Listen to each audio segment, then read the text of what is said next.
US army তাদের operation শুরু করে এবং তাদের উদ্দেশ্য ছিল অন্য কেউ অফিসারকে লোকেট করার আগে তারা লোকেট করবে, তাকে চিহ্নিত করে বের করবে।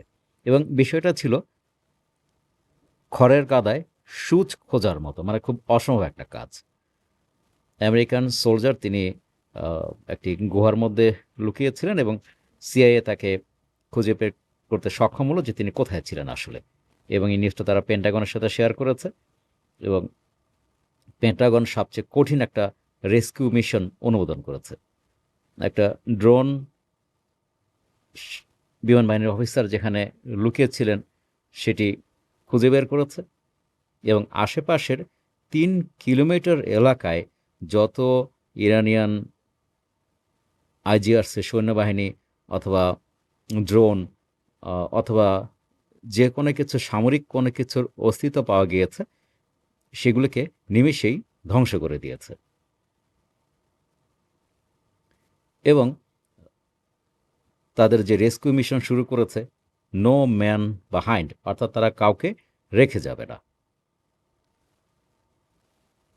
বাম পাশে আমরা দেখতে পাচ্ছি কর্নেল যেখানে লুকিয়েছিলেন, আর ডান পাশে হচ্ছে পর্বত যেখানে ইউএস এয়ারক্রাফট বা ইউএস বাহিনী একটা অস্থায়ী রানওয়ে তৈরি করেছিল।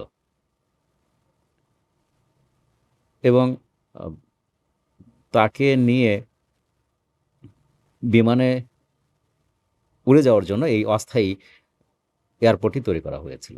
তো যখন অফিসারকে উদ্ধার করে বিমান যাত্রা শুরু করলো, তখন আবার একটা সমস্যা দেখা দিল যে এগুলো তো C-130 প্লেন, অত্যন্ত ভারী, বালুতে আটকে গিয়েছিল। এবং তখন এগুলোকে বালু থেকে বের করা খুব কঠিন ছিল। তখন আরও 3টা এয়ারক্রাফট হাজির হলো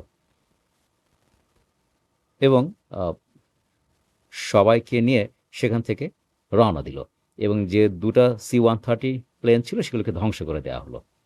এবং এই উদ্ধারের জন্য ইউএসএ বাহিনীকে কোনো ক্যাজুয়ালিটি বা ক্ষয়ক্ষতির সম্মুখীন হতে হয়।